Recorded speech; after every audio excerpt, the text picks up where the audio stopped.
नमस्कार. आज आपण बनवणार आहे भेंडीची भाजी. भेंडी पहिले स्वच्छ धुवून तिचं पुढचं आणि मागचं देठ असं कापून तिला मी असे उभे भाग केलेले आहे, असे उभे चिरलेले आहे. त्याच्यामध्ये मग नंतर 1 चमचा तिखट, अर्धा चमचा गरम मसाला,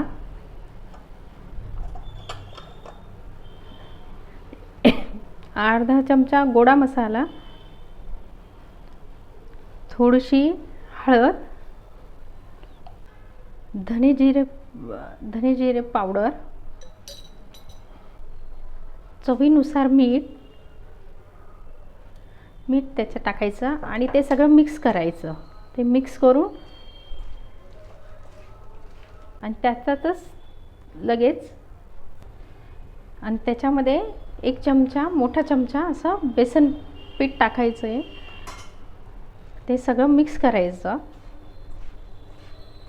म्हणजे भेंडीला सगळं कोटिंग केलं जाईल, ते बेसन पिठाची होईल.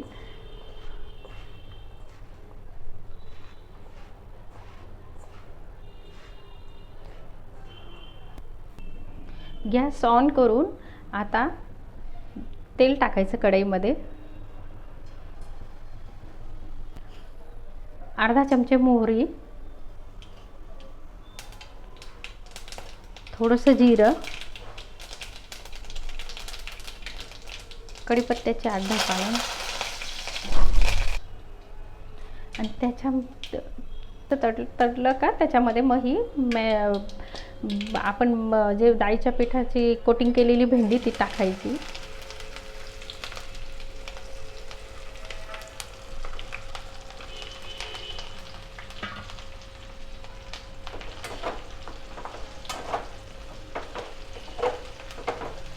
त्याला मिक्स करायचं.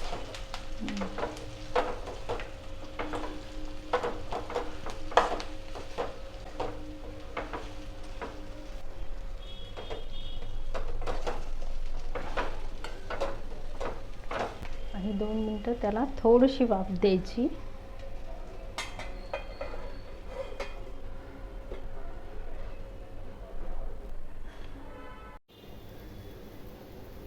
दोन मिनिटांनी भेंडी छान वाफ आली का भेंडी चांगली शिजली आहे आणि तयार झाली आपली छान मस्त अशी भेंडीची भाजी.